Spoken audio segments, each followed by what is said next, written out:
All right, ladies and gentlemen, please be seated. I'll do present count four. All right, thank you, Sergeant Ingram. All right, we're going to continue with the examination of our witness. Go ahead, madam. Thank you, Your Honor. Investigator Gaither, when I left, I was asking you about the videos that you spoke of that you personally observed references to particular gangs and criminal activity or acts of violence. Were those references that you observed, were they always direct and obvious, overt acts of violence that were being talked about? Hey, Your Honor, I don't have the... I sustain the objection, sir. While you were with the Atlanta Police Department, were your involvement with gangs limited to acts by individuals, or did you ever see conflict between two rival gangs? Both. Now, when we were talking about ABG and when you first learned of its existence, did ABG exist before you knew of YSL? Yes. And during the time that ABG existed, did they display symbols for sex, money, murder? Yes, they did. I was one of their signals or signs that they used. And have you, during your time as a law enforcement officer with the Atlanta Police Department, ever observed members of what later became YSL interacting with, in an amicable way, members of ABG? Yes. Would you describe when that time was that you observed that? I would say it was 2011, 12, maybe a little earlier than that.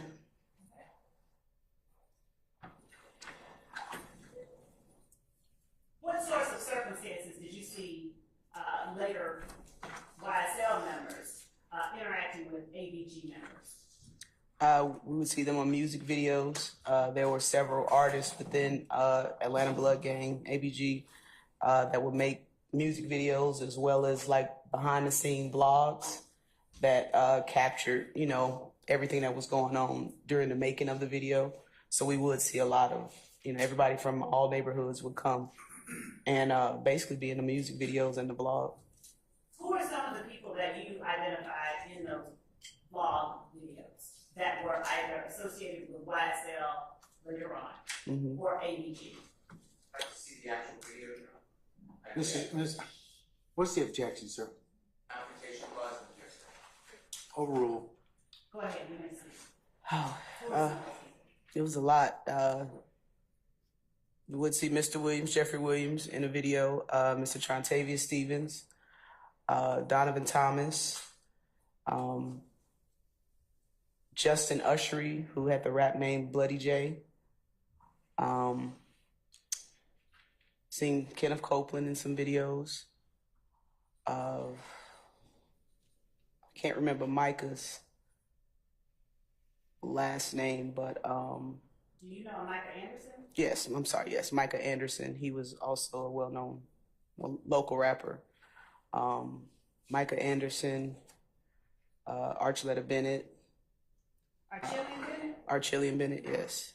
Okay. What group was she affiliated with? Atlanta Blood Gang. Okay, go ahead.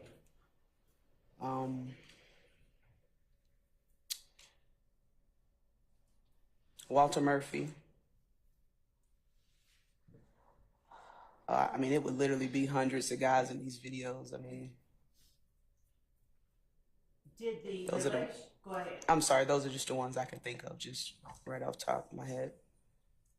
You mentioned Kenneth Copeland. Did you know Kenneth Copeland to be involved in any other group besides YSL? Yes. What one? 30 Deep. And what about Shannon Stillwell? Was he involved in any other group besides YSL? 30 Deep as well. And was Shannon Stillwell and Kenneth Copeland involved with 30 Deep at the same time? Yes. Did the relationship, as you observed it personally, between members of the Atlanta Blood Gang and members of what later became YSL, did it remain amicable? After some time, no. At what point did you see the relationship between the two groups change at all? I first noticed late 2014. I saw members of ABG, If Gang go one way, and then the guys from YSL go their separate YSL Rock Crew go their separate ways. So as far as when they fell out, I don't know. When I first noticed it, it was late 2014. When you say go their separate ways, please explain what you're talking about. The two groups, you would no longer see the two groups hanging with each other. You saw one, the ABG side, If Gang, they were a set of rappers, and then the other side were a set of rappers as well. But you wouldn't see them congregate in videos, hanging out at the nightclubs together. You just didn't see it anymore. So after you saw us going our separate ways between the two groups, at that time was YSL been established as YSL or Young Fly and Life? Had they begun calling themselves that? YSL? Yes. Yes, ma'am. Other than a parting of ways, did you see any other interactions or relationship signs between the group ABG or If Gang and YSL? Relationships? Any I'm other sorry. signs of what the status of their relationship was? If that makes sense. Yeah, it appeared to be some sort of conflict or beef. When did you first see signs of a conflict or beef between those two groups? The first sign was obviously 2015 when a homicide occurred, but once the homicide occurred, we had to go backwards to kind of try to find a starting point, and that's when we found a bunch of police reports and incidents that occurred that we didn't know were related to. The confrontation clause, sir. Object. Oral, sir. Go ahead, please. That we didn't know were actually related to the homicide. So an incident happened, but we basically essentially worked backwards to try to figure out the starting point. That homicide that you're talking about, who was it that was murdered? Donovan Thomas. And was that on January 10th, 2015? I sustain the question. We can rephrase it. What date was that? January 10th, 2015. And what was it that caused you all to start looking backwards? What happened that got the gang unit involved? Objection as to the instrument. And relevant, sir. Overruled on both bases. Let's start with what got the gang unit involved. We were immediately notified of the homicide of Donovan Thomas the night that it happened, just based on his involvement with Inglewood family Bloods. What was Donovan Thomas's involvement with Inglewood family Bloods, to your knowledge? To my knowledge, he was a ranking member of Inglewood family Bloods here in Atlanta.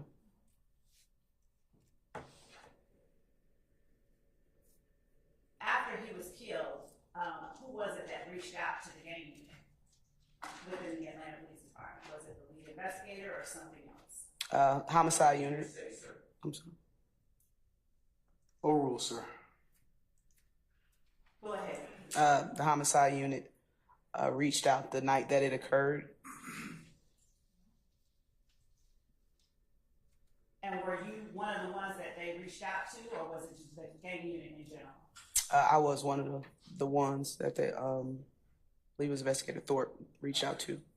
Were there any other members of the gang unit that homicide reached out to? They knew Dennis and I were, Investigator Dennis and I were partners, and we worked really close together, so Investigator Dennis was also notified. You said that Donovan Thomas was a ranking member of the Inglewood family Bloods? To my knowledge. What does it mean to... Hold on. I sustain the question. I sustain the question as to form. What does it mean to be a ranking member of a gang? That you have some level of authority within the gang. And the term big homie, as you understood it to mean, did that have significance within gang culture? Big homie will be referred to as someone that's well respected within the gang. What did you do once you got word from Homicide that Donovan Thomas had been murdered? Uh, to a reasonable amount of certainty, I believe it happened on a Sunday, and I was off. I came into work. There was a witness there, I guess, telling his side of the story to Homicide, and he had requested for us, myself and investigator Dennis, to come in. And by he, are you talking about the lead detective Thorpe or the witness? The witness. Okay.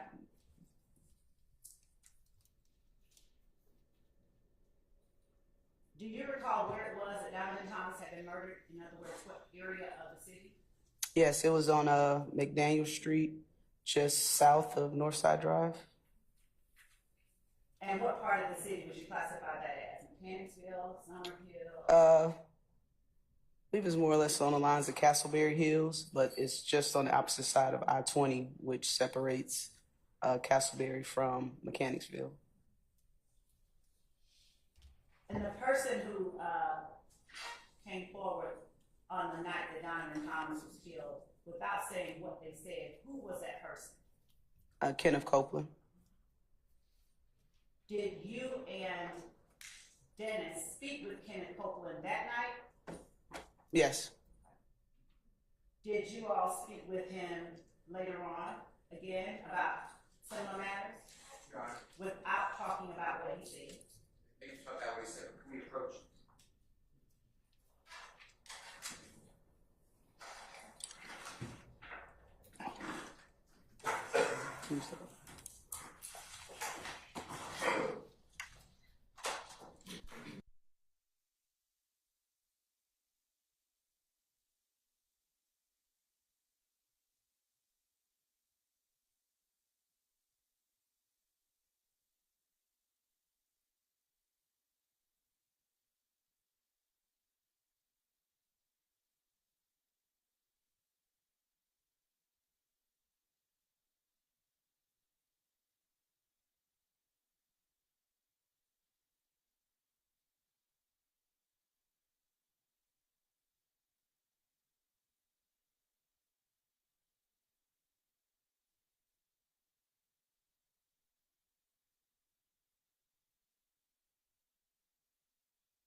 night that Donovan Thomas was murdered. Yes, and ma'am. Lieutenant Copeland.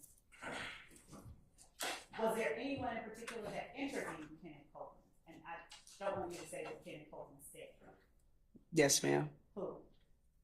Detective Thorpe, myself, and Investigator Dennis. And were you Detective Thorpe and Investigator Dennis in a particular location at the time that you interviewed him? Atlanta Police Headquarters. And where in Atlanta Police Headquarters? In other words, were you in an interview room? Yes. Or the locker room? An interview room. How many times did you all interview him that night?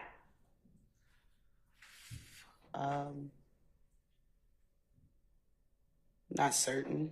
At the very least, 2.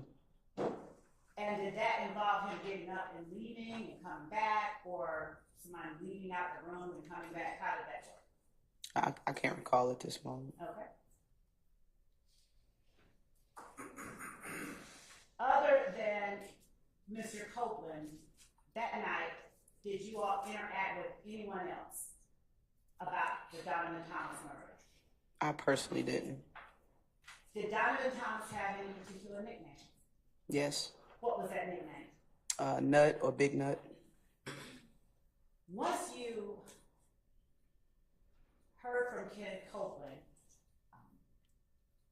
what concerns did you have that you thought were worth looking further into as it related to the murder of Donovan Thomas? As it related to the murder, he kind of gave us insight on. Objection, Your Honor, that would be confrontation clause.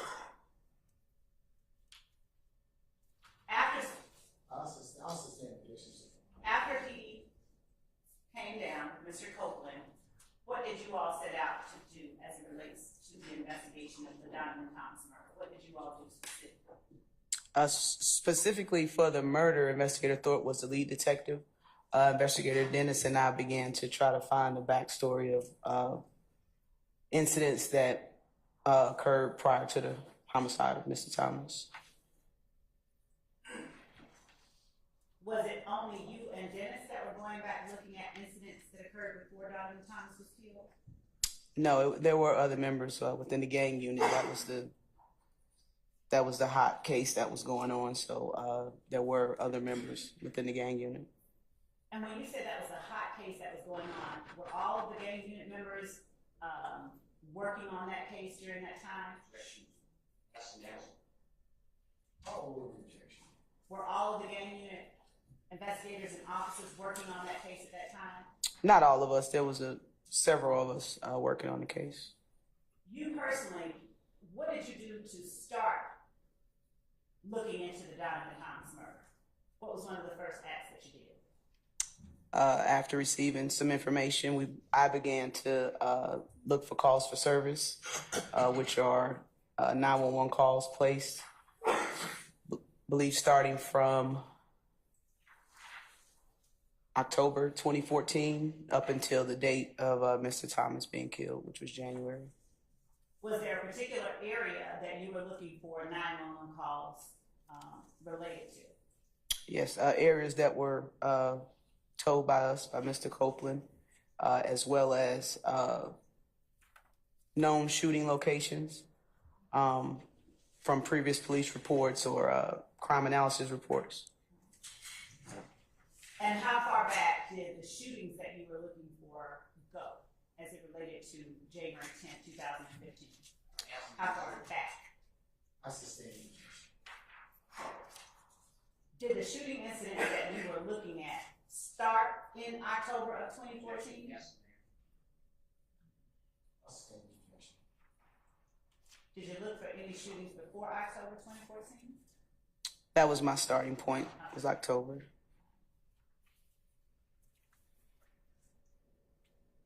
What particular locations did you look for shootings at?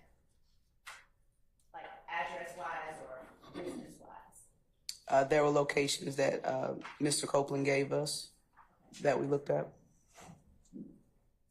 Apart from anything Mr. Copeland said, after speaking to Mr. Copeland, incidents related to what particular locations? And let me be clear.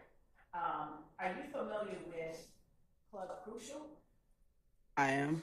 Where is Club Crucial located? 2500 block of Donnelly Hollowell Parkway or Bankhead Highway. What kind of business is Club Crucial back in January 15, 2015?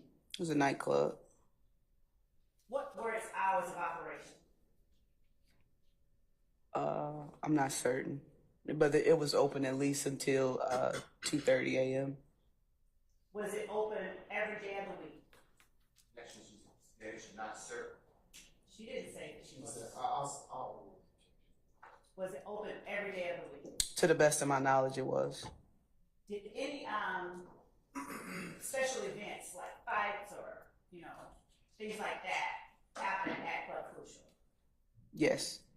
And what type of special events occurred at Club Crucial? Monday nights were fight night, which was two ladies would get in the ring and box.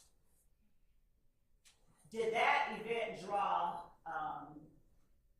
patrons from groups that you were already familiar with? Specifically, did that event draw patrons that were members of YSL? It did.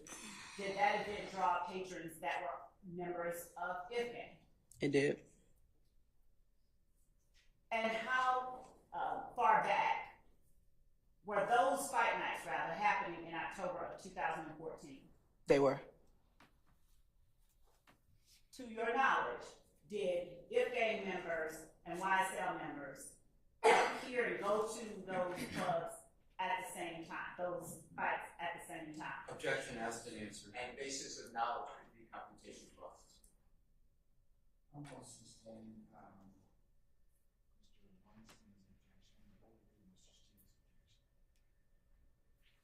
Were there ever times where YSL members and IFGAN members were in there at the same time?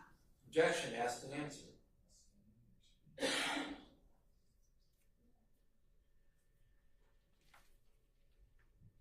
When were IFGAN members and YSL members there at the same time? The popular night was Monday nights. Was there any particular name for that night? Fight night. And what was it that you really looked into that occurred in October 2014 that you felt had some significance as it related to the Diamond Thomas murder? Shots fired calls, aggravated assault, shooting calls, any type of damage to property calls caused by gunfire. Did you find any from October 2014? Yeah. Computation costs. There were no statements made, Your Honor. We're asking if she found any calls made from that date. That's it. Oh, Go ahead. With a reasonable amount of certainty, we did. You mentioned damage to property calls. What type of damage to property? Damage caused by gunfire, damage to whether it was a vehicle or a house. Were these instances where people were actually shot? Those first ones that you were looking into? Computation costs, sir. Your Honor, we're not asking you. You may answer. No, if a person was actually shot, it would be classified as a aggravated assault if they live. But this was just if no persons were injured, it was just the damage to whatever property. Did those damage to property calls that you began looking into after the Donovan Thomas murder have any connection with the damage to property calls that you talked about yesterday that you began looking closer at once you gained a better understanding of certain gang activity? I'm sorry, can you repeat that? The damage to property calls that we found when you started looking into the Donovan Thomas murder, had they been investigated? No, they hadn't. And was there more than one damage to property call? In other words, was there only one shooting at a house or were there multiple shootings? No, ma'am, there were at the very least 10. And what time frame had these shootings been reported? From October up until January the 10th. October 14th to January 10th, 2015? October 2014 up until that time frame of January the 10th. Where were these cases when you started looking for them within APD? How were To they, where how were had they? been handled? Mhm. They hadn't been. They just were reports generated that were in central records. Had an investigator been assigned to them? No.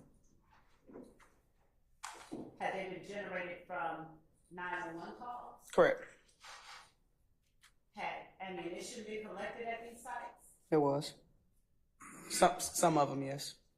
And was the ammunition consisting of shell casings or anything like that? Yes, it was. Were these places that have been damaged, were they homes of people who lived there? Yes, residences, single-family homes, apartment complexes. Officers would respond to the calls, collect shell casings, and later on is when we found the nexus between a lot of the shootings because the shell casings were matching different scenes.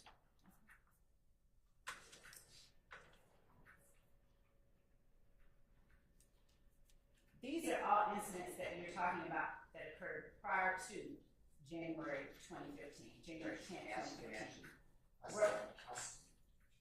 Were there any property damage calls that were investigated related to the Diamond Thomas murder that occurred after January 10th, 2015?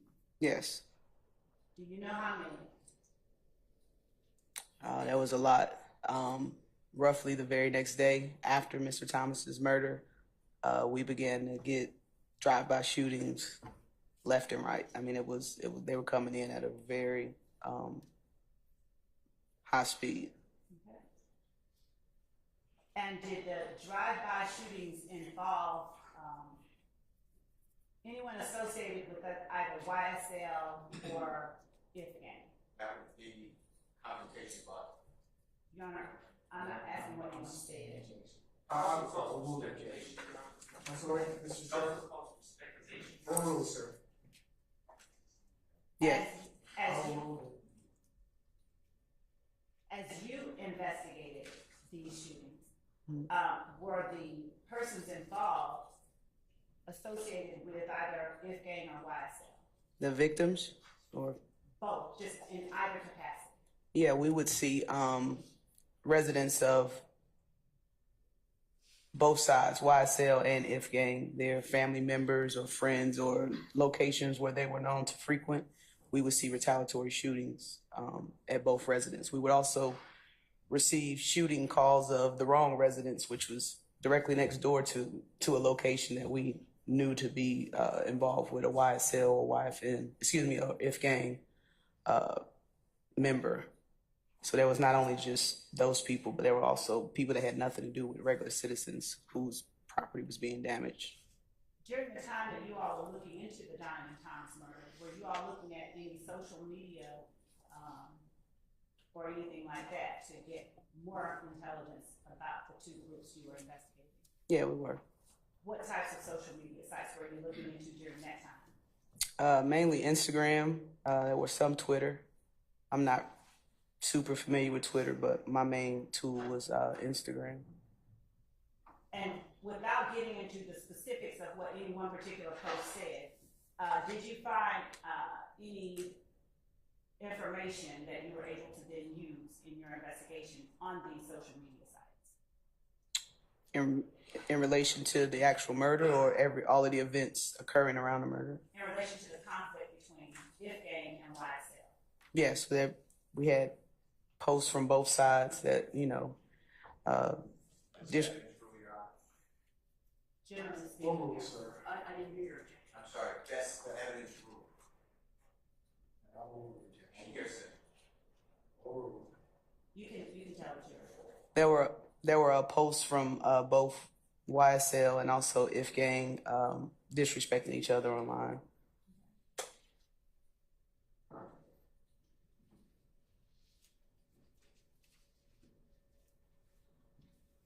Were there members of IF gang who were also involved in the music business? Yes.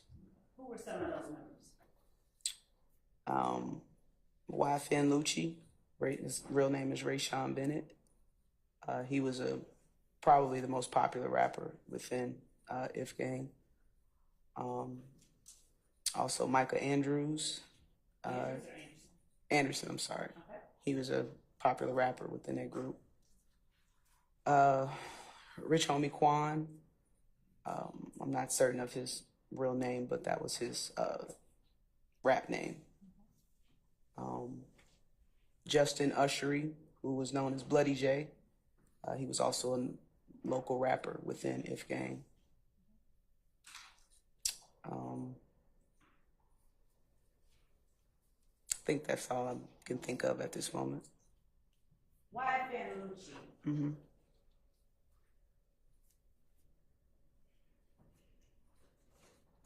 Do you know what his mother's name is? I know her as Miss Pretty. I can't recall her real name. Does the name Frida Reed? Yes, ring a bell? Frida Reed. Okay. Do you know whether or not any of the property damage incidents that you looked into following the death of Donovan Thomas involved the home of Miss Frida Reed, or Mrs. Reed, as you call her? Computation question. Your Honor, I'm not asking for him what anyone said. I'm asking whether she investigated. Go ahead.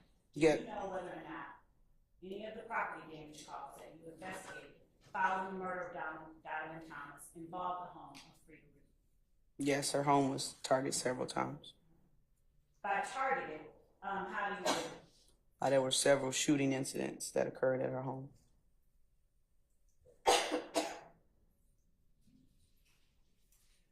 Do you know whether any property damage occurred to property belonging to Rich Homie Quan, either preceding or following the death of Donovan Thomas in that time frame from October through January of 2015? I'm not certain.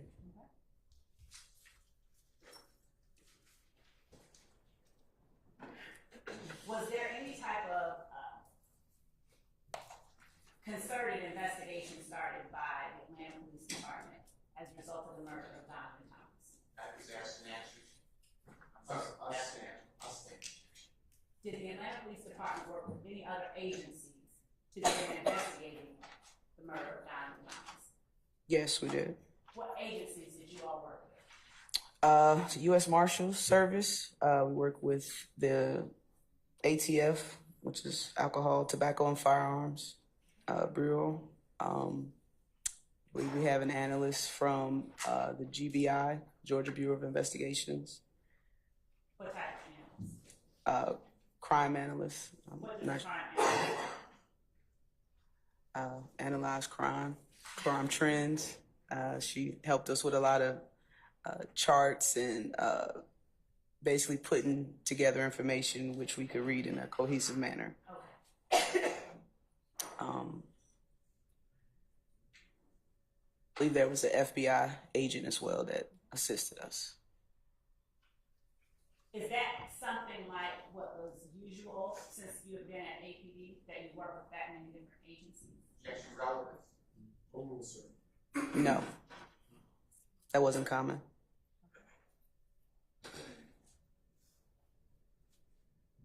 What type of assistance did ATF, U.S. Marshals, GBI, and the FBI give in the investigation of the murder and ensuing events surrounding the murder of Donovan? Objection, Your Honor's compound question. Also relevance. I'll overrule Mr. Steele's objection. I'll sustain Mr. Matthews' objection. What kind of assistance did you get from ATF in investigating the murder of Donovan Thomas and the murder of Donovan Thomas? Yes.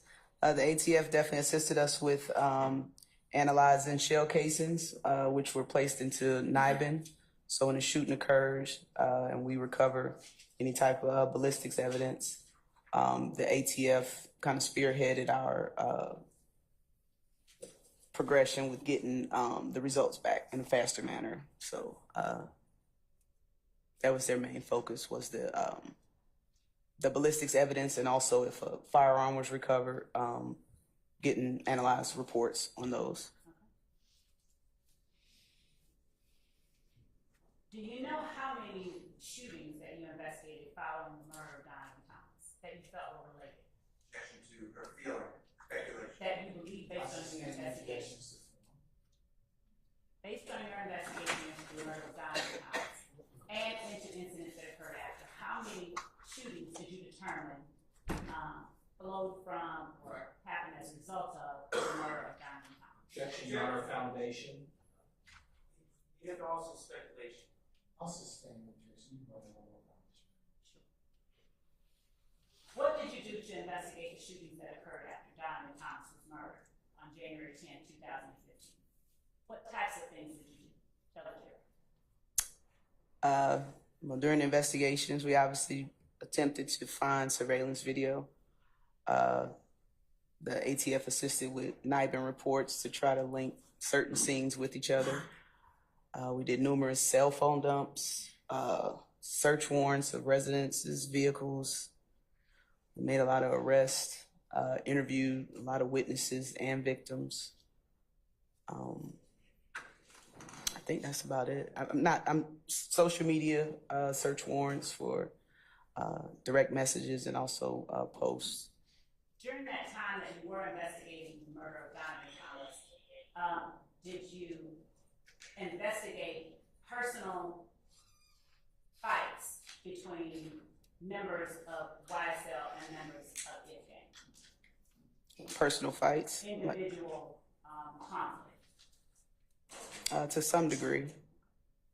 And were there individual conflicts that you learned of during your investigation into the murder of Donovan Thomas? Between members?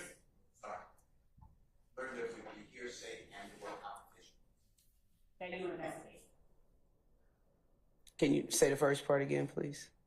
Were there individual conflicts between a member of YSL and a member of IT Gang that you investigated during your investigation into the murder of Donovan Thomas? Yes.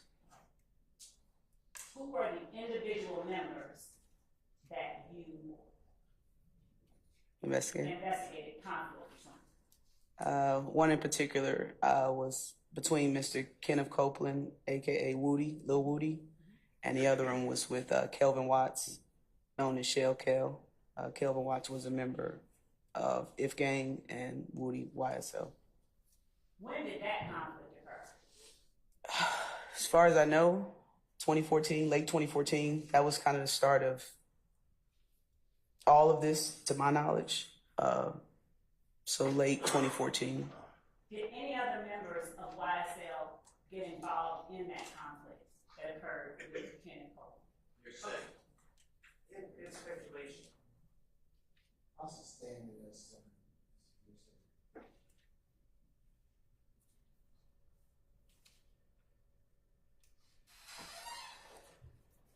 Did persons, Your Honor, may I approach because I don't want to open up. May I approach with the member of the defense before I ask the next question? Okay.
What happened?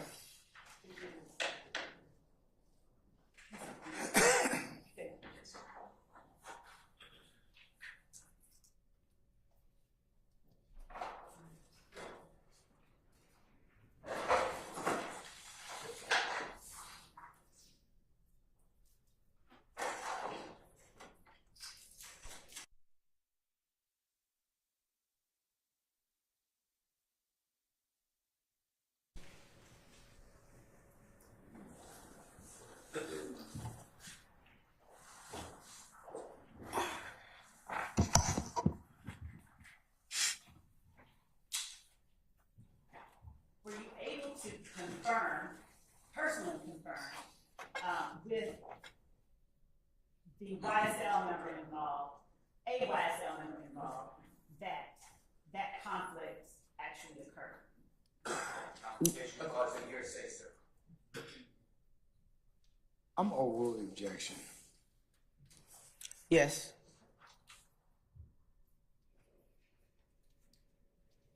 And did that conflict involve more than one member of YSL? Yes. Same objection, Your Honor. Same ruling, overruled. And did it involve more than one member of IFGAN? Yes. Objection. Same ruling, overruled. Who was the other member of IFGAN involved? Also the hearsay competition.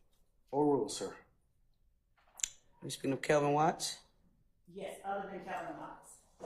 Was Justin Ushery involved? Objection legally. I stand as to form. Who else was involved that you know of? The initial beef, I believe his name is Victor Meadows, Rayshawn Bennett.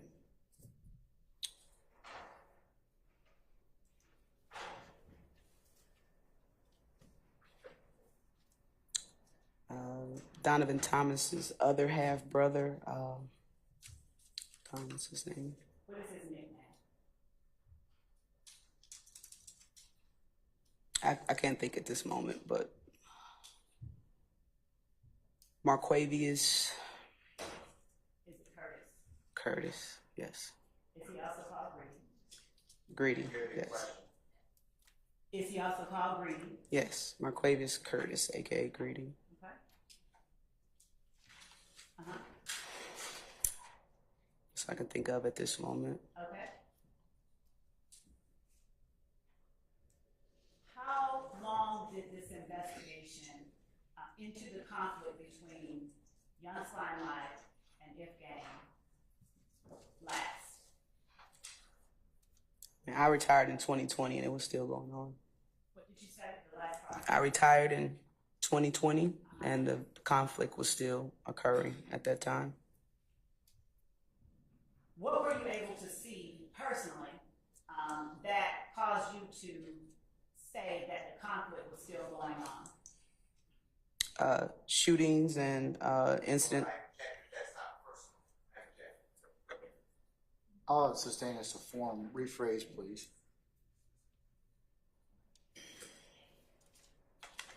What were your personal observations that allowed you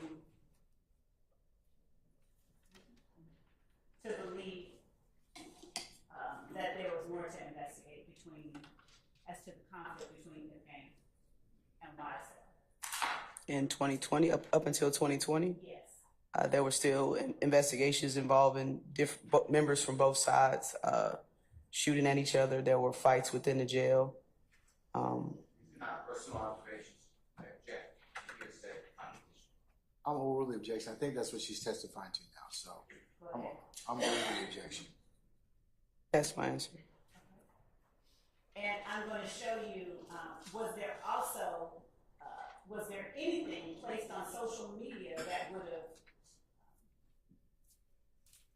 referenced that conflict that you saw? I do remember seeing an album cover. There was an album cover of Mr. Williams with reference to Bird Gang with a snake going through the eyes and the head of the bird, which we knew represented Objections to what they knew. what I knew. Speculation. I sustain the objections to form. You can rephrase. Okay. The information that you knew about the album cover that you were referencing, Objection to Howard- form of the question. Overruled, sir. what information informed you about the album cover that you were looking at when you say the information I knew? Based upon previous police reports and interviews of, the police, we knew of the conflict going on between the two groups. The album cover was released to the general public. It just looked like, a snake with a bird going through, but there was significance to us and what we knew regarding the two groups, that it was a form of disrespect to If Gang, ABG, Bird Gang. And I'm going to show you what has been marked and already admitted as Defendant's Exhibit 70.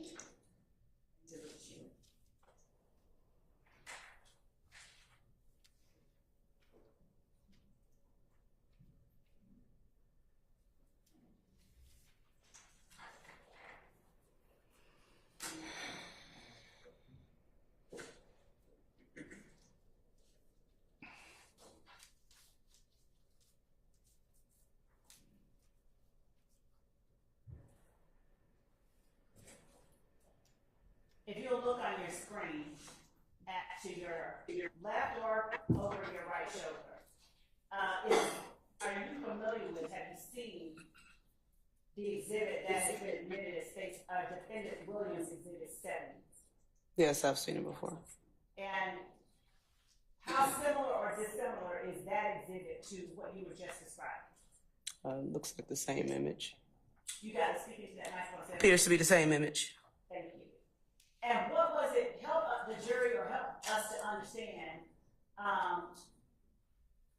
when you say that there was a snake going through a bird, is that what you said? Objection to the narrative. What did you say? I sustain the objection. What did you say that this image was? Objection asked and answered. I sustain the objection. Objection cumulative to prior testimony. Overruled. Are you able to take the pointer stick above the eagle behind you and just trace the outline of what you said is a snake?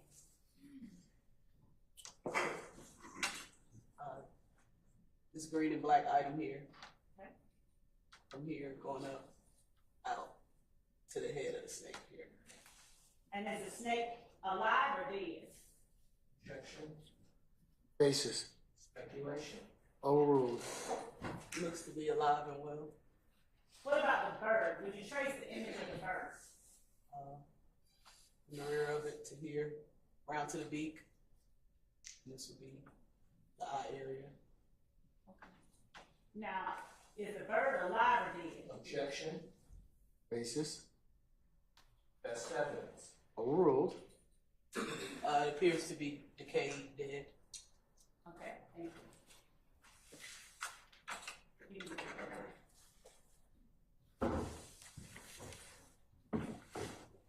Now,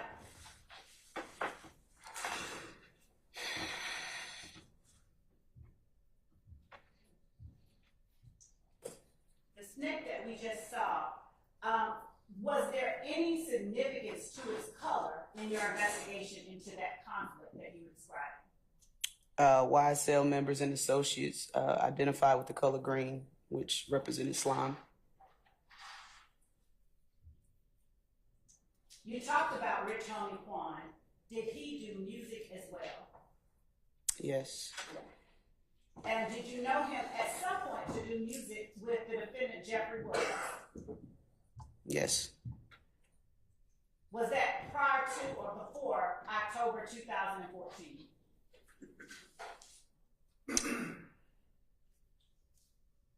I believe it was roughly around the same time. Definitely 2014. Not sure the exact date. Was it, so is that before January 10th, 2015? Yes. Okay. Did you ever notice a parting of ways between those two? Objection. Hearsay. Confrontation clause. Speculation. Did beyond the scope of I can the witness's rephrase. knowledge. Overruled as to all your bases of objection, Mr. Steele. Did you ever notice a parting of ways between Rich Homie Quan Foundation. and defendant Jeffery Williams? Based on the question, overruled. Yes. At what time? Maybe mid 2015. Spring, summer.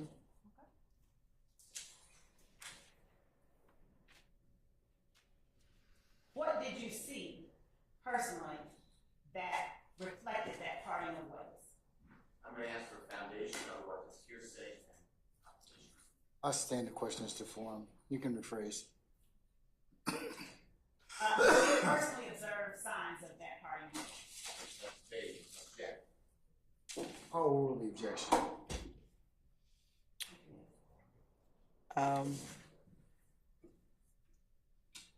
I personally observe any signs of the breakup.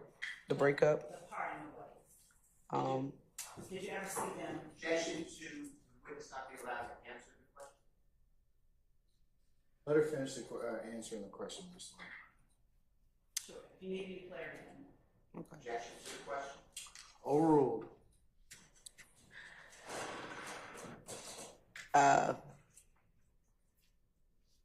Myself and my unit, we were obviously monitoring both sides, the parties, including media outlets that made it known of. That would be hearsay. I would object to media outlets. And Your I'll Honor, sustain the objection. we're talking about what? Objection to speaking. Yeah. She's responding to me, Mr. Steele. Just, Objection to speaking objection. she's responding to me. Overruled. Sit down, please. The witness is testifying about what she relied on. What you elicited is speculation. So I'll sustain that, but you can rephrase it. Did you ever see the two perform again after that time together? Never saw no foundation. Your Honor, Overruled, sir. did you ever see defendant Jeffery Williams perform with Rich Homie Quan after that time? No, I didn't. When you spoke about seeing things in social media, were the social media posts that you saw always obvious messages to someone else?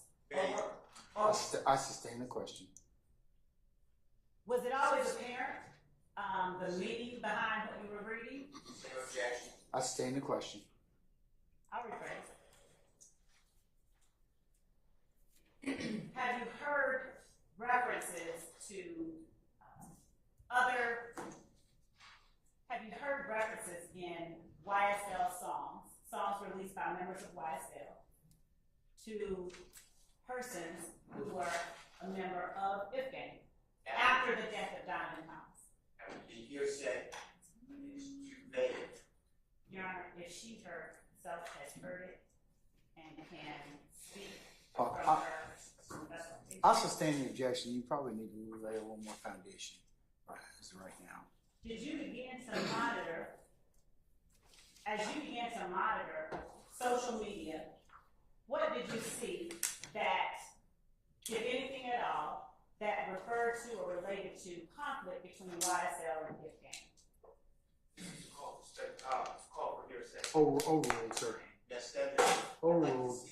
Overruled, sir. You can answer.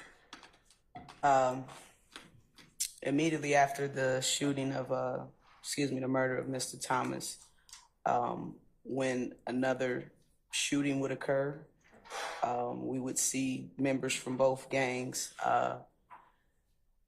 posting disrespectful messages towards each other, tagging each other in posts, just so the other person would know that they're speaking on them. I do recall a post of, just as an example, a member of YSL was driving on the highway and members of If Gang shot at his vehicle basically chased him down. The following day, members of If Gang posted, just had a shootout on the highway. Hearsay, Your Honor. She's speaking about. I'll rule the objection, sir. Go ahead. The member of If Gang made a post of five of those guys. They were standing there pointing a firearm at the camera, and the caption was, just had a big shootout on the highway. What was his name? Lil Spaz hanging out the window, letting it ride sideways, which means he was hanging out of the window, shooting a firearm. Speculation of murder. Overruled, sir. And that's exactly what the victim / member of YSL stated happened. The person was hanging out of the window, shooting an assault rifle at him. And who is Little Spaz? What was that person's real name? Oh, jeez, Adrian. Dalavante Fleetwood.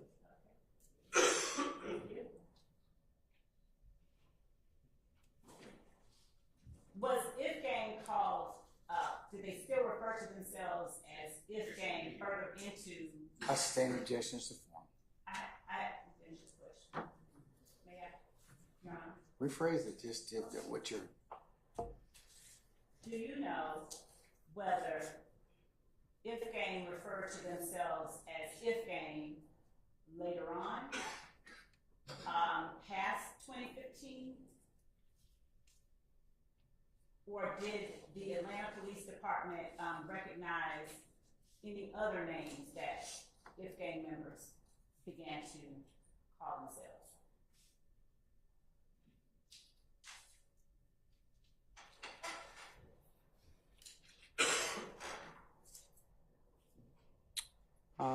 To my knowledge, we knew them as Inglewood Family Bloods.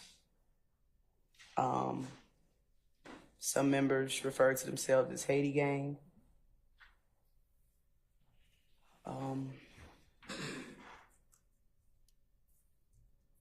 Was there ever a time where you became aware of anyone calling themselves YFN as a group?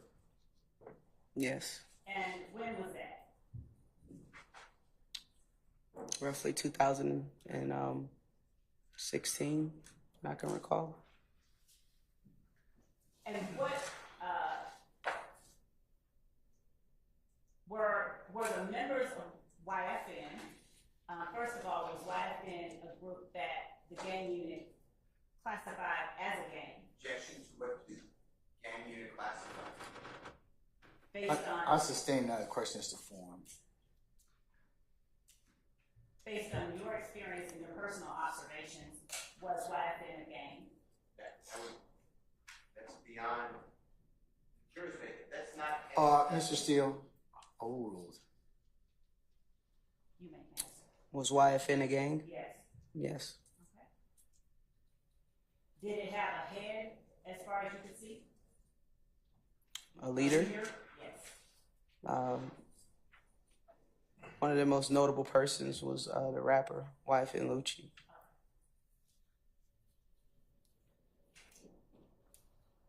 And have you investigated gang conflicts that spanned the size and length of time that the conflict between YSL and If Gang spanned since that time? Relevant. Overruled, sir.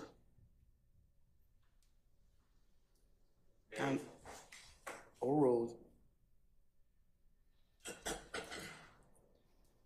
As I previously stated, I mean, to my knowledge, it would. I sustain the question. Yeah, she was speaking. I had not asked another question. No, go ahead. Rephrase the question, that's fine. Okay, you go ahead.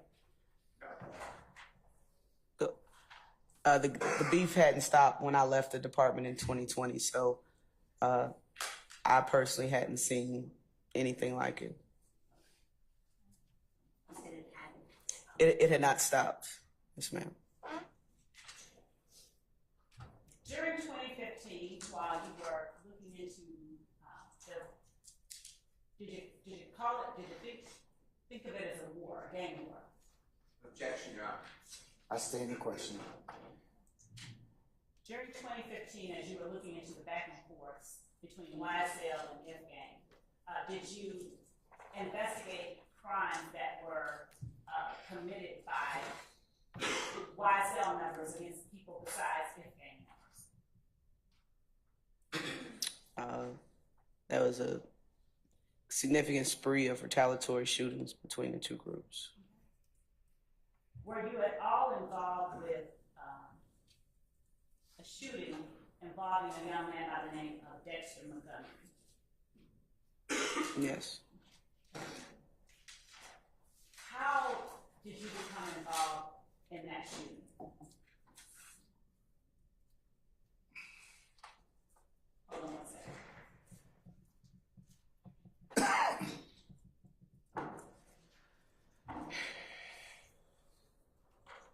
Backing up, let me just ask this question. Did that shooting involve persons who you had already determined were members of YSL? Yes. The determination.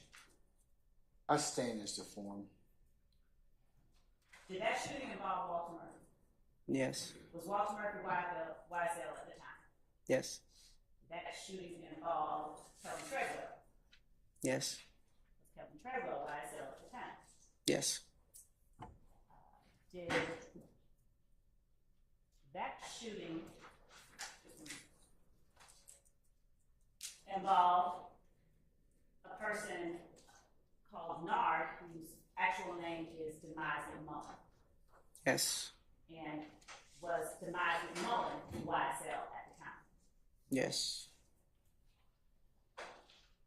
Now, when you became involved in investigating that shooting, did you actually speak to people who came forth as victims? Yes. Do you recall who all you spoke to? Spoke to D'Angelo White. Did he speak to you willingly? Objection, willingly. I stay in the question. Were you able to observe his demeanor?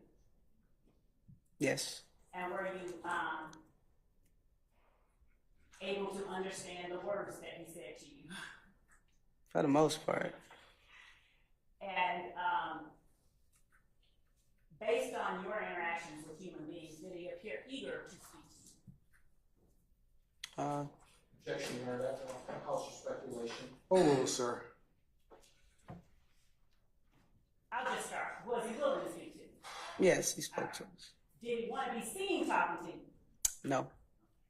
Did you do anything to assuage his concerns about wanting to be seen talking to you? Yes. Did you ask him to look at any photographs? Yes. Did he willingly look at the photographs? Yeah, he looked at him. Did you force him to talk to you? Did not. Did you force him to look at the photographs? No. What did you do to ease his concerns about being seen talking to you? Well, we first told him that we would pick him up at whatever location of his choosing, just so, no one would see him talking to the police. We were in an unmarked vehicle, so that was a major concern of his. He didn't want to be, seen talking to the police. So driving to his location that he chose as discreetly as we could. Like I said, we were in jeans and a t-shirt and an unmarked car. And did he direct you to the location where the shooting took place? Yes. Did he direct you to the location where he had been prior to the shooting? Yes. And who was in the car with you when he was doing all that directing? Investigator Dennis and Investigator Edwards. And you? And myself. Were you driving? More than likely, yeah. And where was D'Angelo White seated? In the front seat.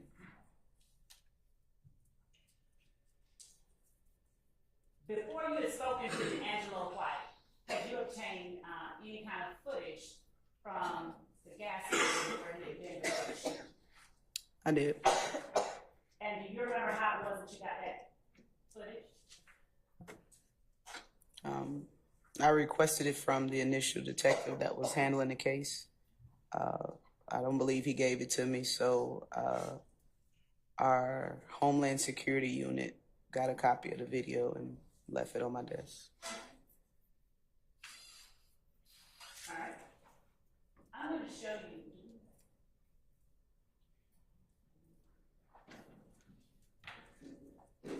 Did you get a chance to look at that surveillance? I did. Did that footage consist of cameras from more than one angle? Yes. Did you look at that footage or show any images of that footage to D'Angelo White? I don't believe I did. Did you show any images of that footage to Walter Murphy? Yes. When you first saw the footage, did you know who all was in the footage? Did you know the people that were in the video? When I first saw the video, I recognized 3 individuals. Which 3? Walter Murphy, Kelvin Treadwell, and Rodney Allison. And what, if anything, did you know about Rodney Allison as it pertains to his relationship with Kelvin Treadwell and Walter Murphy?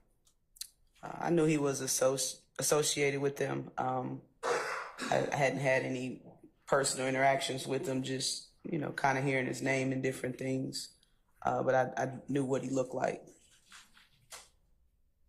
And how did you know about Kelvin Treadwell at that time? How did you recognize him? The same thing, no personal interactions with him, but just through many investigations just from Donovan Thomas's homicide until that point in April. His image was, you know, around the guys that we were investigating. So we tried to make it a point to identify, if we were to see a picture with 6 guys, we would try to identify all 6 people in the photographs just for future references. And did you, during your investigation, also have an opportunity to speak with Dexter Montgomery? Objection, ask and answer. I stand the objection. I don't think I asked about Dexter Montgomery at all. Oh, I apologize. All right, I'll I withdraw the objection. overrule my objection, or the objection. Okay, Did you all right, have it's an withdrawn. opportunity? It's withdrawn, go ahead. Did you have an opportunity during your investigation to speak with Dexter Montgomery? I did. Where did you speak with Dexter Montgomery? At his residence. And how long after the shooting did you speak with him? It was several months, approximately 3. Why were there several months between the shooting occurred and you spoke with the victim in that case? From the time that I learned about the incident, I believe close to a month had passed.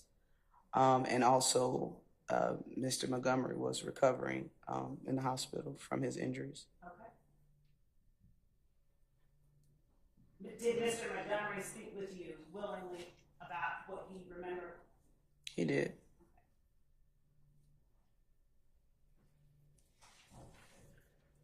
Who else, if anyone, did you speak with about this incident? Who were in the truck with Mr. Montgomery? The driver, Cornelius, I don't recall his last name.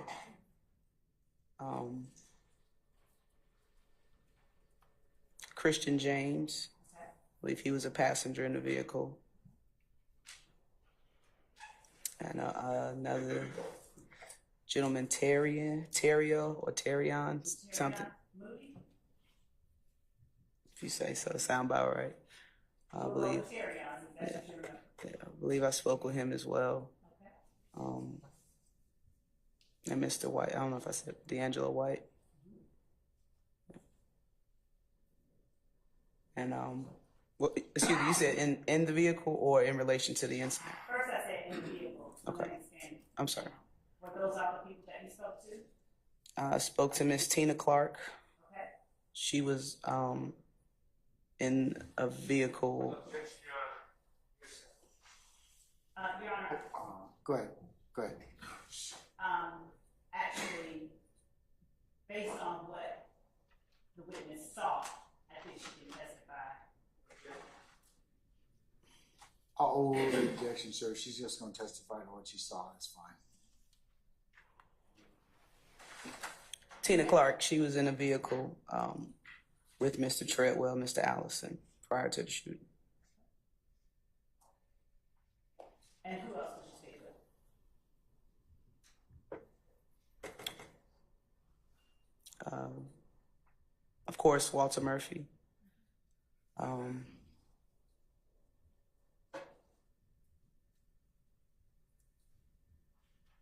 That's all I can think of at this moment.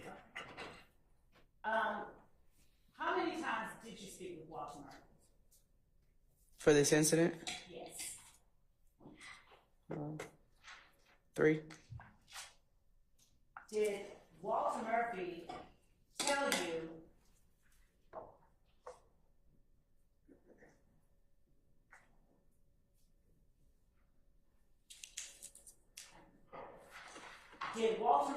you the same account of events each time that you spoke with him? Some details were different, but for the most part, his story was rather consistent. When was the first time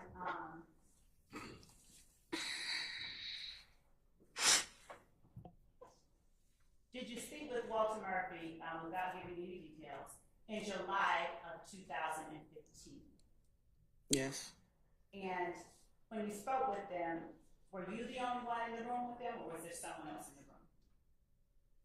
room? In July, it's myself and Investigator Edwards.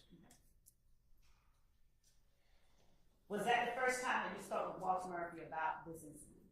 Yes. And at that time, did you have the surveillance footage from the gas station that Yeah. the incident sort of began at? Yes. And had you seen Walter Murphy by that time in the surveillance footage? Yes. What did you see as it relates to Walter Murphy? What did you see him doing in the video? I observed him exit the passenger side of a white Dodge Nitro. He exited the vehicle with a large assault rifle in his hand. He first went to the front door where Mr. Treadwell, Mr. Allison, and another gentleman, I'm unaware of his name, were standing. He was basically telling them to come outside, like waving to him to come outside. Mr. Murphy then ran towards the vehicle the victim, Mr. Montgomery, was in, and he was pointing a weapon at him several times. He would walk back to the front of the store, then he'll run back to the victim's vehicle, pointing assault rifle at them. How many times did you see anybody from the victim's vehicle point anything at Walter Murphy? None. Was Walter Murphy the only one pointing guns at the victim's vehicle? He wasn't. Who else did you see pointing guns at the victim's vehicle? Demise McMillan, aka Nard. What kind of gun did Demise McMullen point at the victim's vehicle? He also had an assault rifle. Is there any other term you heard used to describe assault rifles? AKs, a stick, chopper. And the gun that Walter Murphy had, was it a handgun or a chopper or a stick? It was a stick, assault rifle. How many times did Demise McMullen point that assault rifle he had at the victim's vehicle? Your Honor, I'm going to object to that evidence rule. Overrule, sir. Your Honor, the witness is not. Overrule, sir. If it's the best evidence objection, it's overruled. Okay, improper late testimony. Overrule, sir. Your Honor, what I'll do is actually withdraw the last question, and I'm going to go ahead and show you. We're not going to play this. We're going to just pull up the first screen of defense. Stillwell Exhibit 9. All right.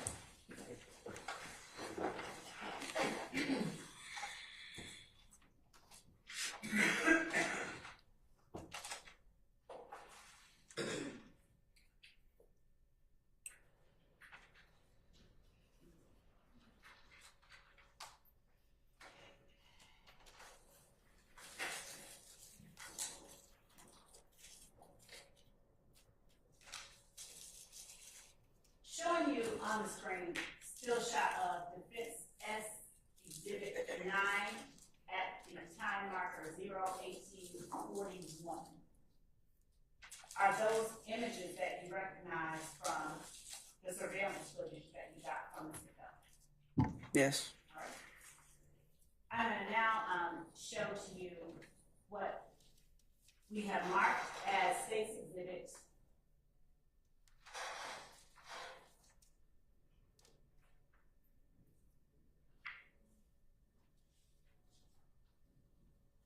100 Bravo Bravo, a copy of which has been provided to the defense multiple times and on a thumb drive yesterday, but I will show them just so that they know what we're showing you tonight. All right.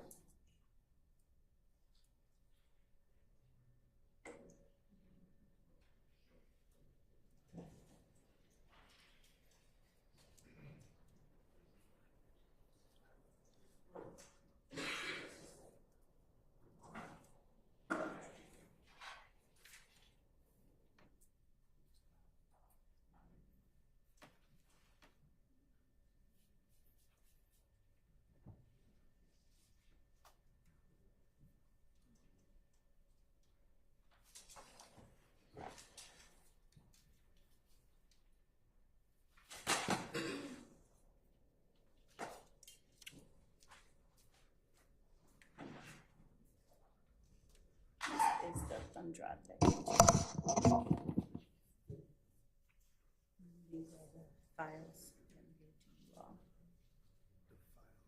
Just the image videos. Is that what you're saying? Then this is how you got it. You all put that together. What I'm saying is these files are just There's four files. There's four images. Let me show you.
You can go ahead and check this.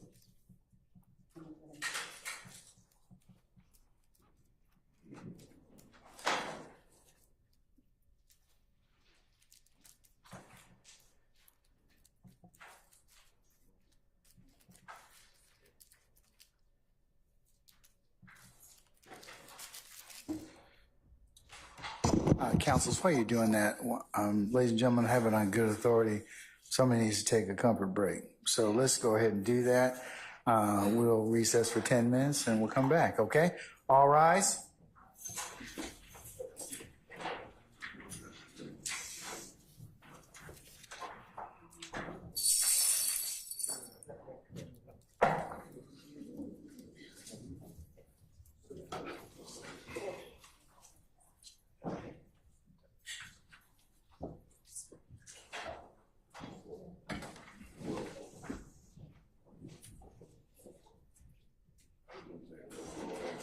You can see Your Honor, you want me to step out? All right, jury's left us. We'll be in recess 10 minutes. All right. See you in a minute. Exactly what you do.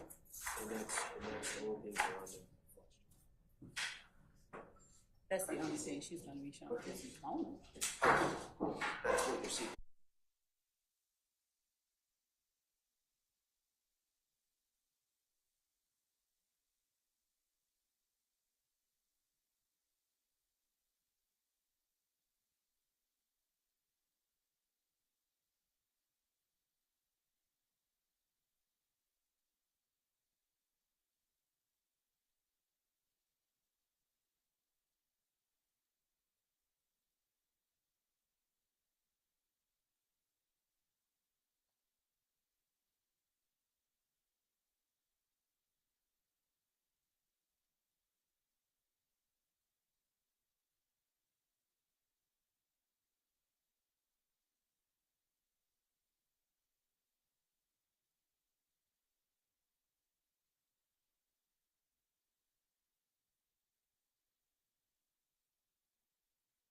Could we play on the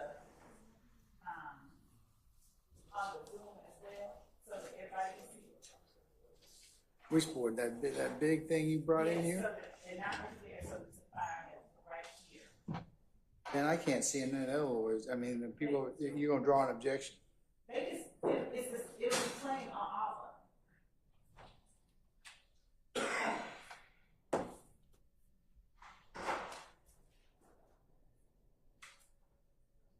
And one of their members can come over and sit right here with me. I'm sorry.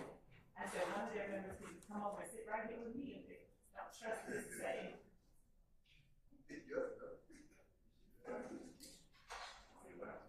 The jury won't be able to see it. The jury won't be able to see it.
Other,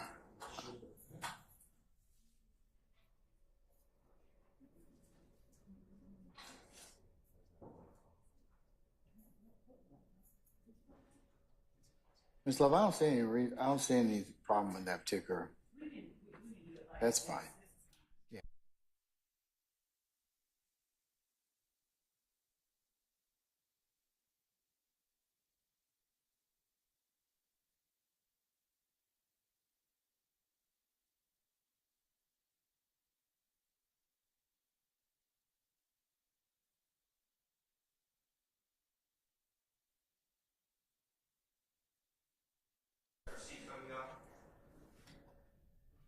What we bring in the jury? And that issue, sir? Right now we have a lay witness on the stand who was not present. We have a who witness? A lay witness, a fact witness, not testifying as an expert. Okay, and? I concede. There is case law that says that if a lay witness is familiar with an individual and that person's identification on the video will assist the jurors in determining the identification of an individual, the lay witness may identify people from a video. So I'm not challenging that.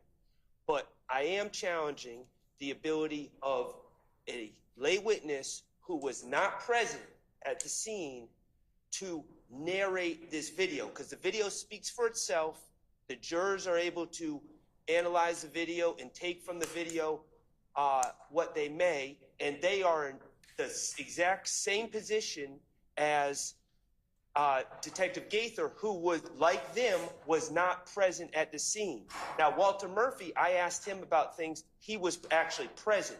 So it is outside the scope of lay testimony to narrate this video for the jurors. Again, I don't have a problem with her identifying people, but then to go, and then this person did this, and this person did that, the jurors need to watch the video and take from it what they may. Judge, I believe that Mr. Sharp forgets that he asked Walter Murphy about what was happening before that nitro ever even showed up.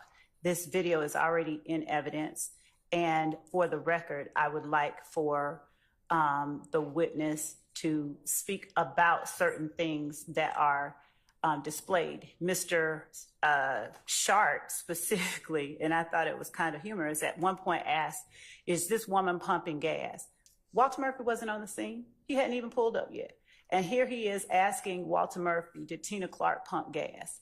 So we do intend to play this video. They've already put in the footage themselves, but we're putting in the individual, we're putting in the non-4-screen version. And I believe that this is a competent witness to talk about anything that she chooses. Okay. She found it wrong and humorous that I did it, but she's seeking to do this. Let's keep it on. Let's keep it focused on what you wish me to rule again, upon. So what is it? So you brought up this issue. I'll rule on it accordingly. Okay.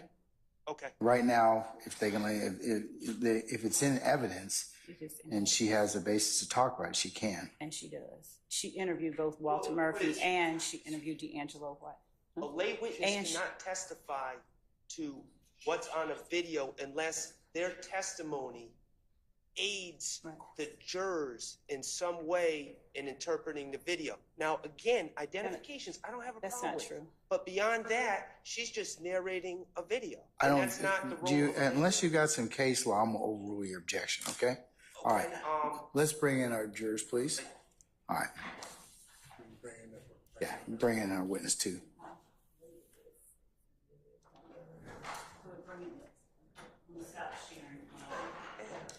I got it.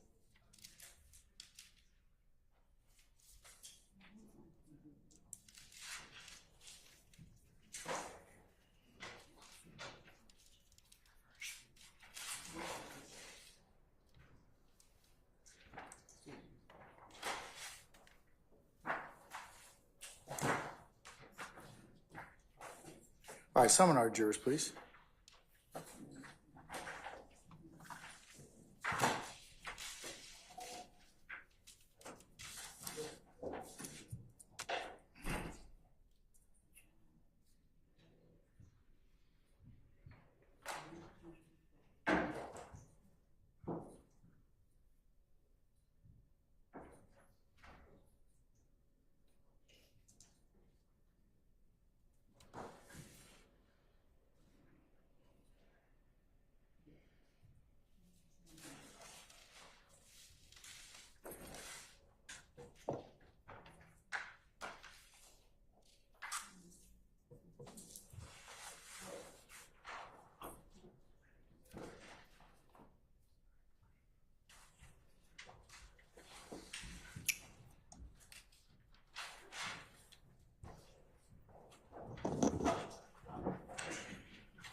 All right, ladies and gentlemen, please be seated. All right, thank you, Sergeant Ingram.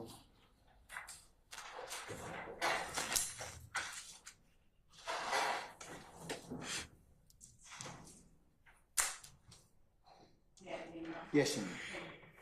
Detective Baker, I am going to approach you and show you what has been marked as State's Exhibit 100 Bravo Bravo. And Your Honor, a copy of this was given to the defense yesterday and shown to them just a moment ago. Do you recognize State's Exhibit 100 Bravo Bravo? I can't see. I'm sorry.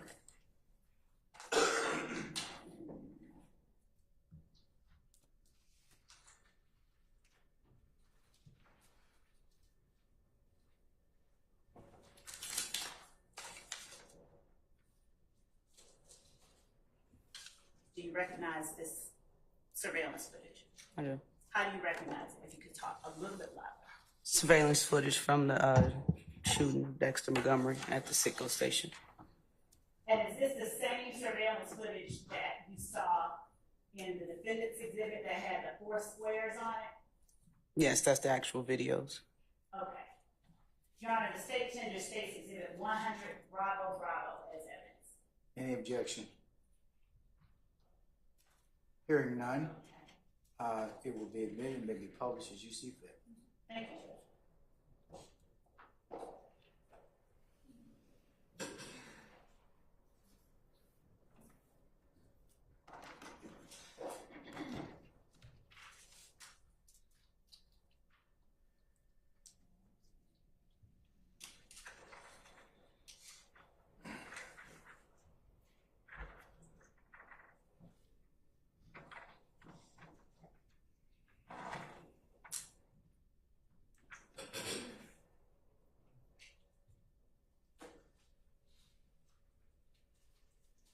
Your Honor, I'm starting this video at timestamp 21:34:53.135.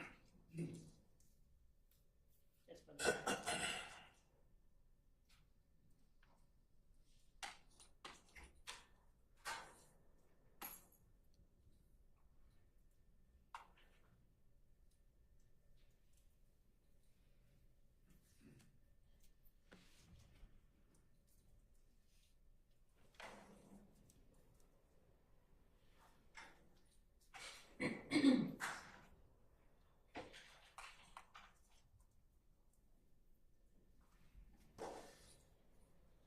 Detective Gaither, would you please tell the jury what it is that we're looking at timestamp 21:34:53? The gas pumps at the Citgo station where the incident occurred. And would you look behind you over your shoulder and take that pointer over your right shoulder? If you would stand up, if you would position your arm, might you would step down. She may step down. And would you point to the roadway just outside the parking lot of the gas station where you see cars? Here, and also What road is that you're pointing to? Last one. this one. Yes. This is Brownsville Road, Southeast. All right. Thank you. And if I could get you to actually with your back against the wall. Yeah. As we're looking at this, I'm going to ask you some questions as we go along, okay? Don't be mad. All right. I'm giving you play, Your Honor.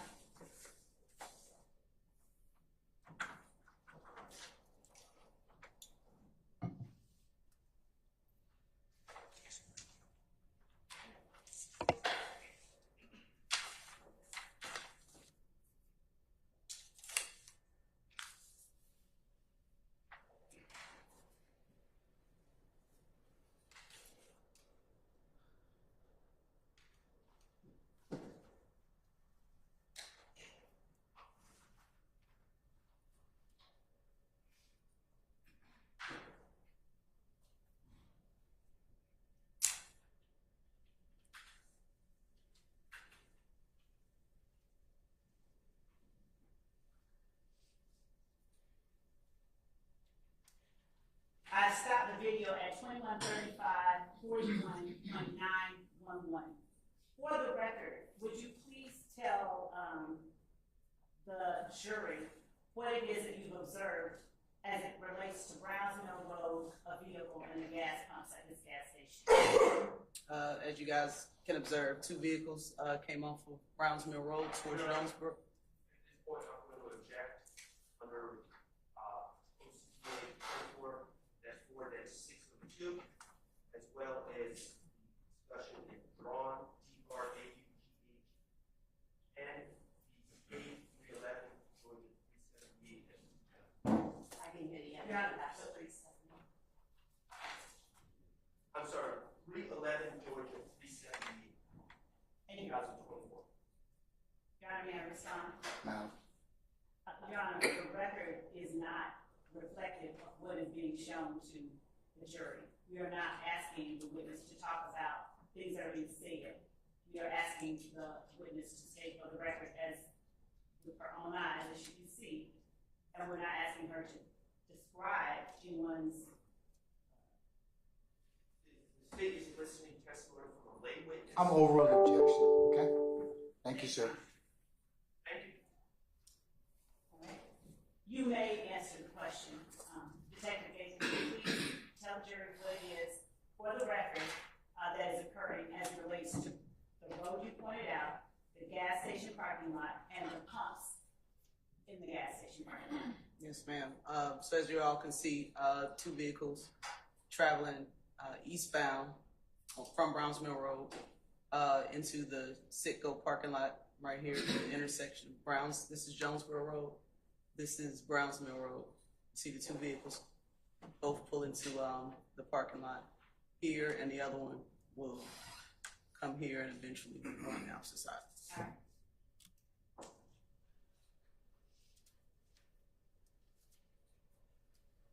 Now, as it relates to the first vehicle that you pointed out, at the timestamp 21:35:46.743 on the screen right now, for the record, would you describe the location of each of those two vehicles you just mentioned? They're both side by side with a gas pump in between them. This again is the parking lot of the Citgo gas station. Are the doors to either vehicle open? You can see the passenger side, front and rear doors of the silver Pontiac ajar. And is that the first vehicle that drove into the parking lot? Yes.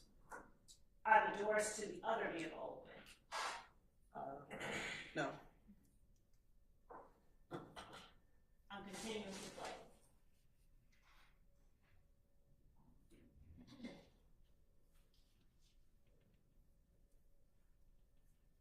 At 21:35:58, has the door to the second vehicle open at all? No. And what is going on with the doors? You may, sir. Thank you. What is going on with the doors and the occupants of the first vehicle that pulled in? You see occupants of the first vehicle, the silver vehicle here. The doors open, and the front seat passenger approaches the driver's side door of the second vehicle. The back seat passenger side, an occupant exits that, and also the behind the driver passenger exits that as well. Continuing to play. At 21:36:00835, would you tell for the record what the occupant of the silver Pontiac is doing or has done in relation to the other vehicle that pulled in? You can see Check. Basis. Lack of personal knowledge. I'm gonna overrule the objection. Your Honor, if I may supplement, also Rule 701, the Bullard v. State. Mr. Sharp, Mr. Sharp, Yes, Your Honor. that's improper. Please sit down. You can make an offer of proof at a later time, okay? Yes, Your All Honor. right. Would you please tell the jury for the record what the occupant of the silver Pontiac has done in relation to the second car that pulled in? The gentleman who exits the silver vehicle in the front passenger seat, he's now appears to be leaning over, talking to the driver or occupants of the second vehicle. And has either door of the second vehicle opened yet? No, And has either occupant of the second vehicle exited the vehicle? no. Continue to play.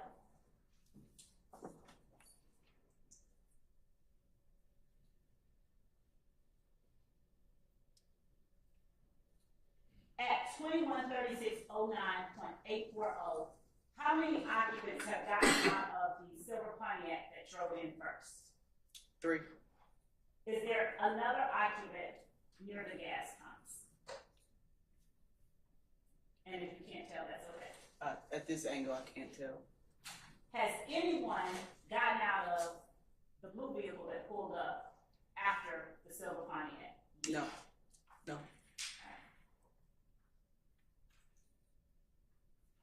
Do you recognize anyone that has just gotten out of that silver Pontiac that's walking forward in the video? Here, yes. Who? Kelvin Treadwell, aka OG Bentley. And what area are they walking towards, the occupants of the silver vehicle? The entrance to the food mart portion of the Citgo.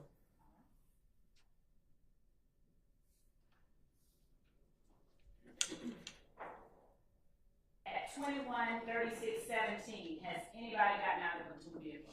No.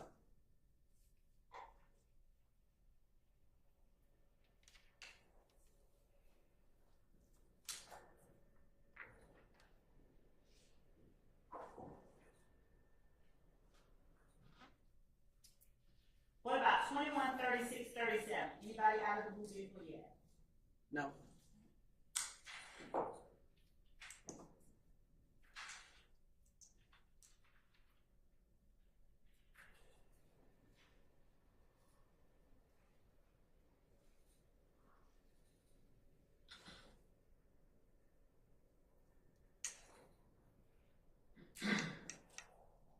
At 213659, has anybody gotten out of the blue vehicle yet? No. At 213708, is there any movement from the blue vehicle? Yes. What does it do for the record? It passes by the front side of the silver Pontiac, and it eventually end up over here at the opposite gas pump. May I have a continuing objection, Your Honor? As to what, sir? First, lack of personal knowledge. I'm over, no. And not this time, sir.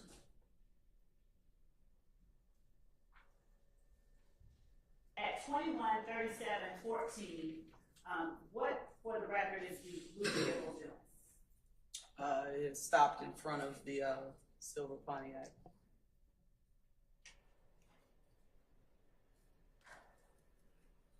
And what does it do initially, before pulling up to the set of gas pumps opposite the silver Pontiac?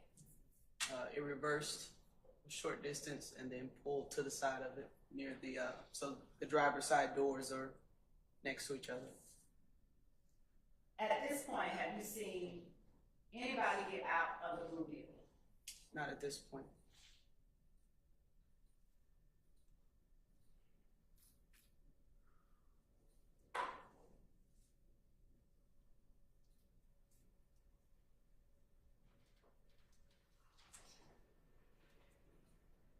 At 213802,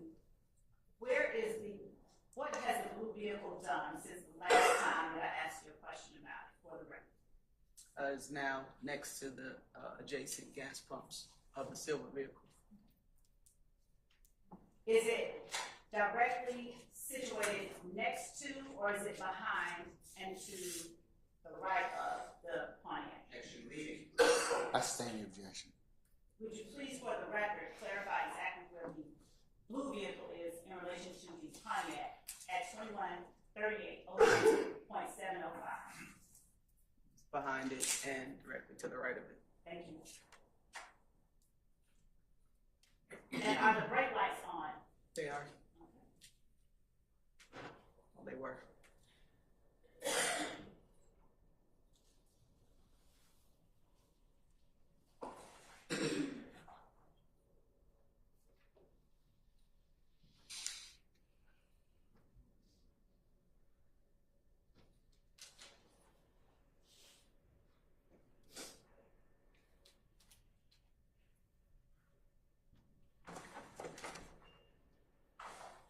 At 21, 38, 34, and 817, do you see anyone standing outside of the blue vehicle? Yes.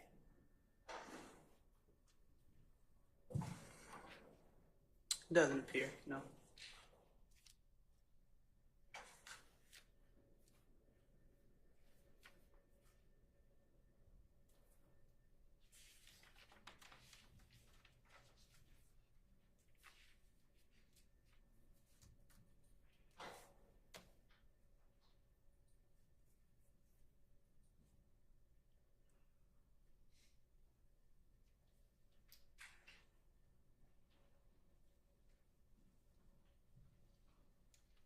At 21, 39, 05, and 355, do you see anyone outside of the blue vehicle? No. Continue to play.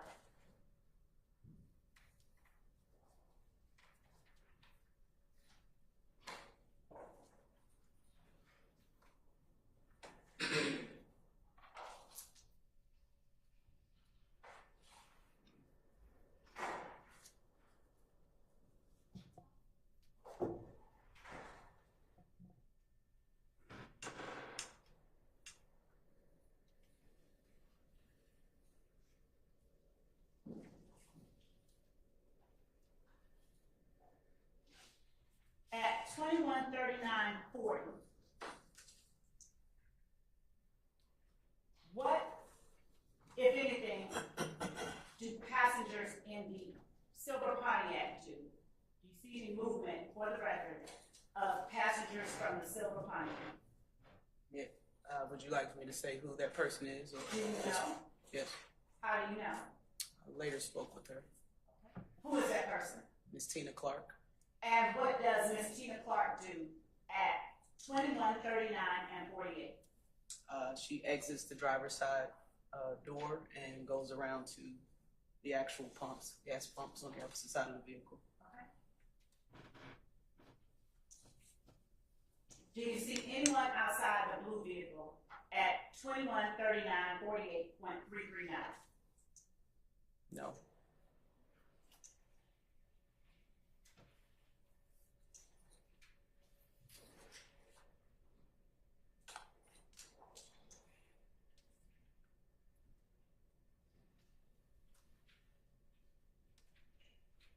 At 21, 40, 03, do you see anything as it relates to the blue vehicle? Yes, you can see the brake lights come on. Okay. Is anyone on the outside of the blue vehicle? Not at this point.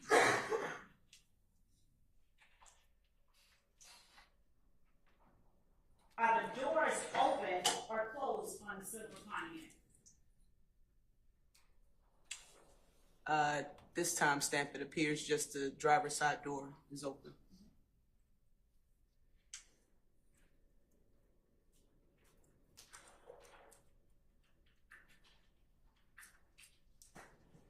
At 21, 40, and 13, what happens as it relates to the blue vehicle and its occupants? Does anything happen for the record? Yes, the brake lights come off and the driver of the blue vehicle exits. Do you see or was there anything in his hands like a long gun? No, it does not appear to be anything in his hands. And are you able to tell the jury, based on your personal knowledge, who that person is that got out of the car? That's Neil. His first name is Cornelius. Okay. I'm not certain his last name at this time. And that's at 21, 40, 15, and 870.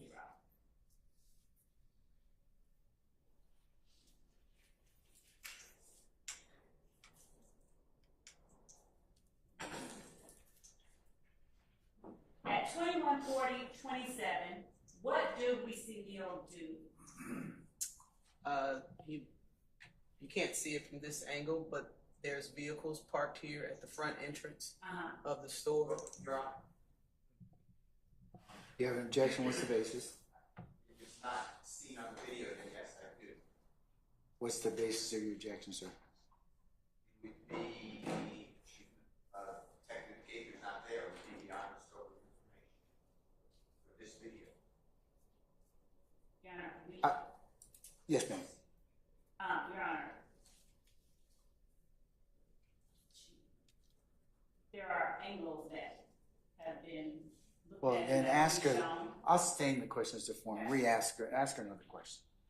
As it relates to the front area of the store, what do you see Neil do, as you were describing previously? He just began to walk towards the front of the food mart. Is he running?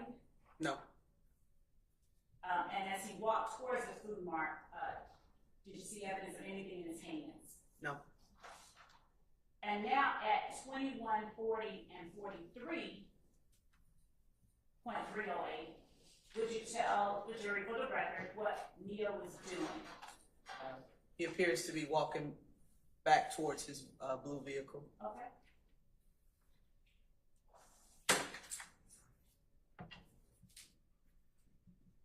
And where is he at 2140 and 51?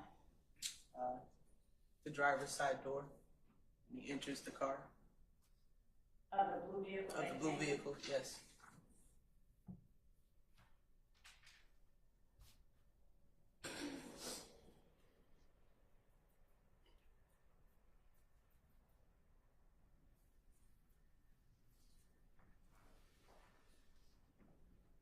At 214118.495, would you describe for the jury, for the record, what, if anything, happens as it relates to Neil, the blue car, and the silver Pontiac and its occupants? You see Neil exit the driver's side door again. He's standing near the rear driver's side door. And the young lady that was at the gas pumps approaches him. Is that Miss Tina Clark? Yes. All right. And are you able to tell where Neil's hands are as Ms. Clark approaches him? Maybe in his pockets. I'm continuing.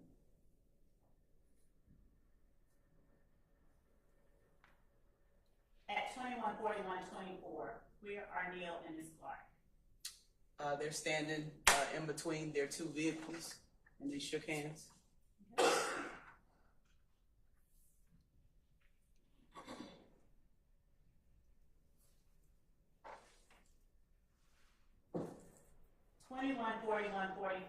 Where is everyone that is outside of the car?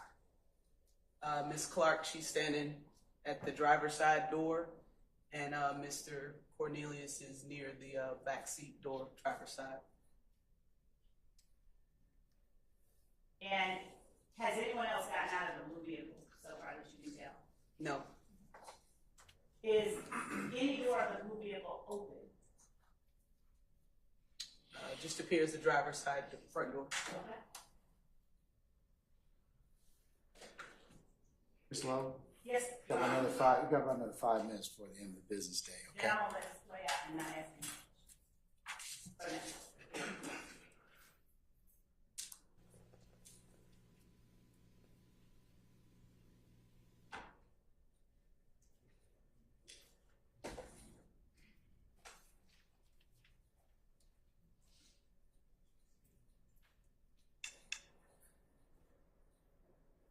At 214223,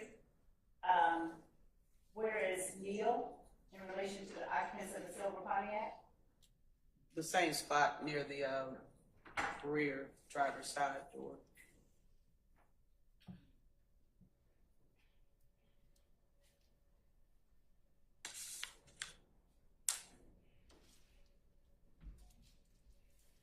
At 214249, where is Neil?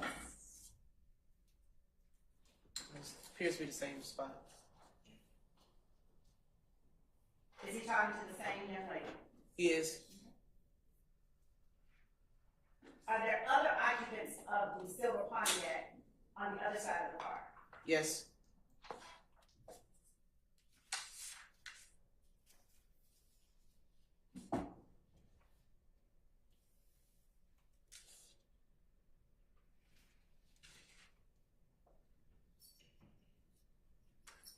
All right. Now, what, if anything, happened on the other side of the gas tanks where the silver Pontiac is situated just before 214321? This here, white Dodge Nitro, which we learned was a suspect vehicle, entered the parking lot and stopped at that side of the post. Did it drive in slowly? It didn't appear to be slow, no.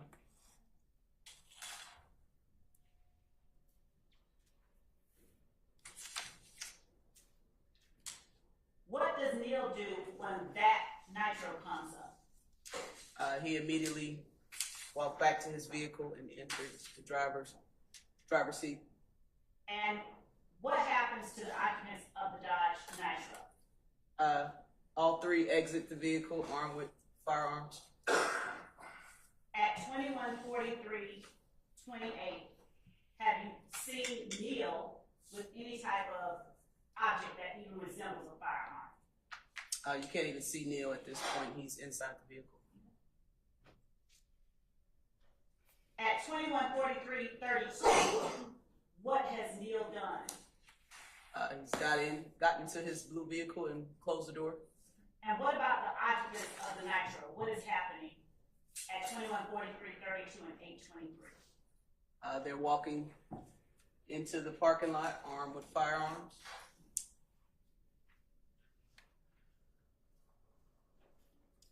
At 214337, where is Neil? Inside the driver's side seat with the door closed. Has anyone from the Nitro done anything in relation to Neil's car at this point? You can see this guy here, later identified as Walter Murphy, walking up towards the rear of their vehicle.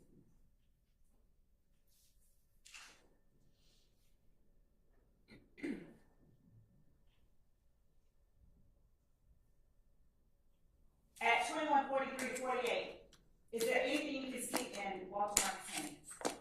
Yes, you can see a assault rifle. And what have you just done as it relates to the blue vehicle? He approached the driver's side door, maybe less than 5 feet away. I don't know what the conversation was, but he raised the firearm and then began to back away from it.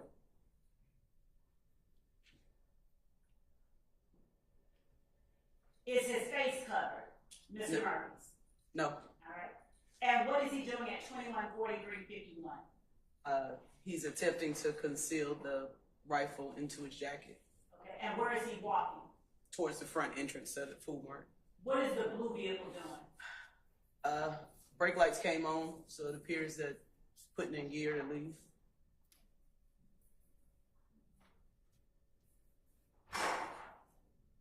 What's happening at 214359 and 467? Walter Murphy began to run towards the blue vehicle with the assault rifle drawn. And what does the blue vehicle do? Pulls away. What does Walter Murphy do? Standing in the parking lot having a short conversation with this gentleman who was an occupant of the silver vehicle. And do you know who that gentleman is? I do not. Okay. At 214406, has the blue vehicle completely exited the parking lot? Yes, he went south on Jonesboro Road. Did the blue vehicle creep off, or did it speed off, or did it do something in the middle? It appeared to leave at a high rate of speed. Where is the silver Pontiac at this time? 214412. It's still parked at the gas pumps in his original place. Did you see anyone other than Neil get out of the blue vehicle while it was in the parking lot? No, ma'am. And how many persons are on the outside of either the silver Pontiac or the white Nitro? From this frame, I can see 3.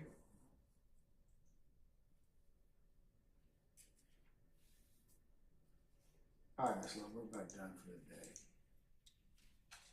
Yes, Your Honor. I stopped for the record at 21, 44, 19, 1650. Yes, ma'am, so noted.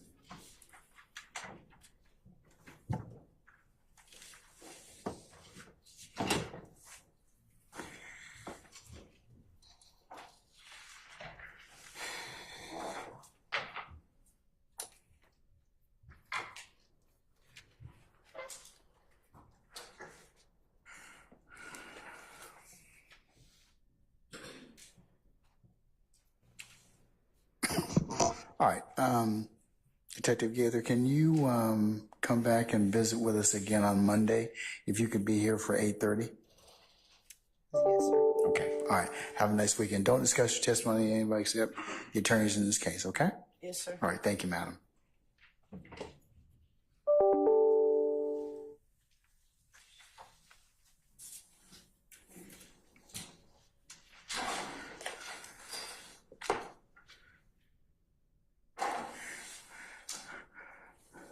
All right, ladies and gentlemen, we have reached the end of the business day, it being 5 o'clock on Friday. I think the sun is shining, it's out now. So we'll release you to at least enjoy a few hours of Friday afternoon.